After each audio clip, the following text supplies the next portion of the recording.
not a hydrologist, a meteorologist, or a climatologist, or a proctologist, or anything. I'm a community practitioner, so a lot of times I find myself sitting in a lot of these rooms wondering exactly why, because things are going way over my head. But I'm going to provide you with a little bit of background on an initiative we've started in the Columbia Basin to work with communities to start moving on some of these complex issues we've been talking about the last couple of days, but for years. Yeah.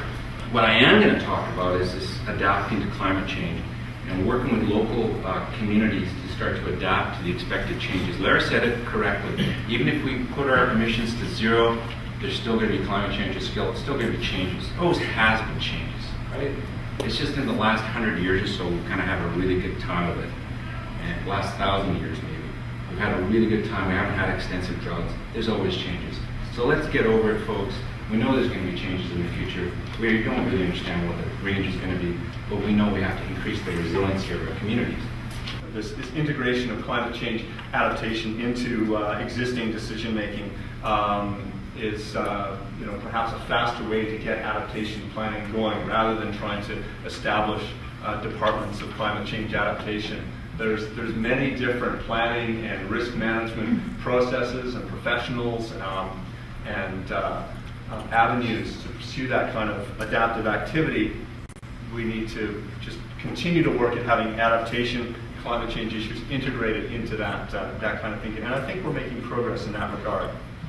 Mostly as a guidance document for the member organizations working in local communities, try to help them understand climate change, the impacts on ecosystems at the BEC level, the biogeoclimatic zone level, and some ways that they might be able to develop strategies to help both on a mitigation and on an adaptation strategy.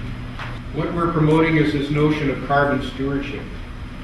If we noted that globally oceans and land ecosystems typically remove about 50 to 60% of our human-caused CO2 emissions right now, there is an upper limit, which has been alluded to earlier in the presentations yesterday, to some of that ability to absorb. But nonetheless, that's what's been going on in the present state.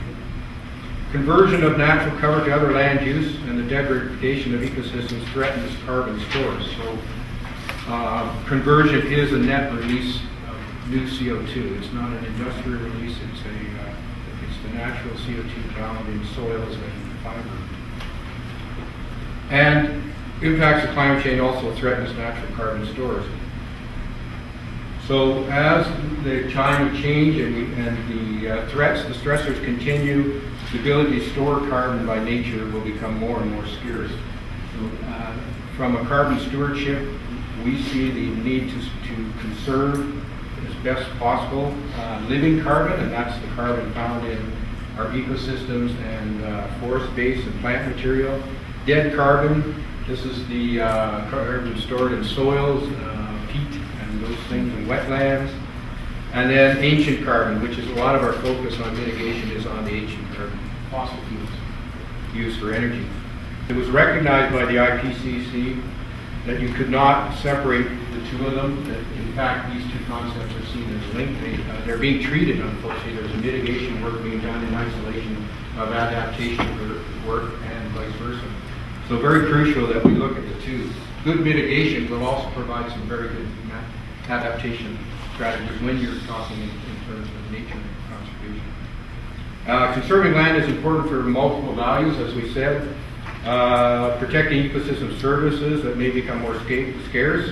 The resilience for ecological and human communities, because resilient ecosystems also benefit our communities, particularly our resource-based communities, which Donna very just spoke about, how crucially that's linked to their well-being.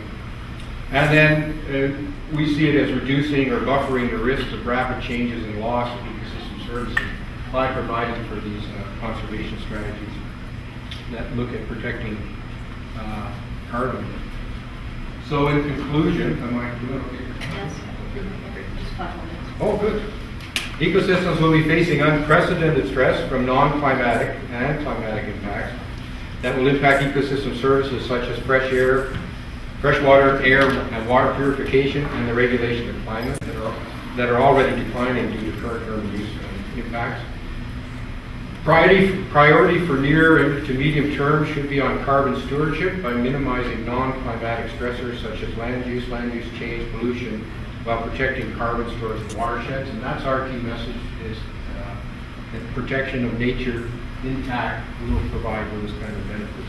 Intact natural ecosystems provide the greatest resilience because they provide the best option for corridors for migrating wildlife, water storage and flood protection, as well as storing the most carbon.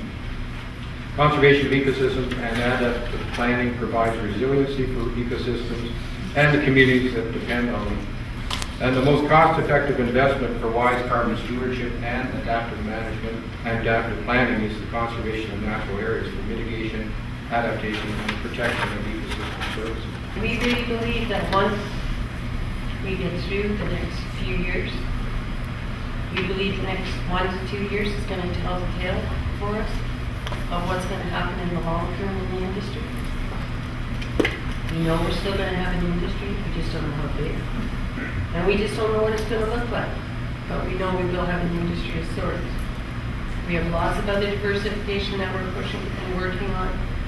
And as I said before, I think that we in the Cambridgeshire Bone have something that the rest of the province isn't as lucky as we do. We've got local governments, we've got conservationists, we've got the forest industry, we have our First Nations, all at the table working together. And that, to us, is a huge accomplishment. We haven't always agreed, but that's what it's all about. But at the end of the day, we really believe that our plan, sitting down together, implementing it together, will be a great success, and that the Cambridgeshire Bone will be stronger than ever at the end of the day. Because that's what it's all about. People. And without people, none of you have got anything left at the end of the day in your communities. And that is our resource, that is our concern, and that is why we all sat at the table together, for that reason, and that reason alone. Thank you.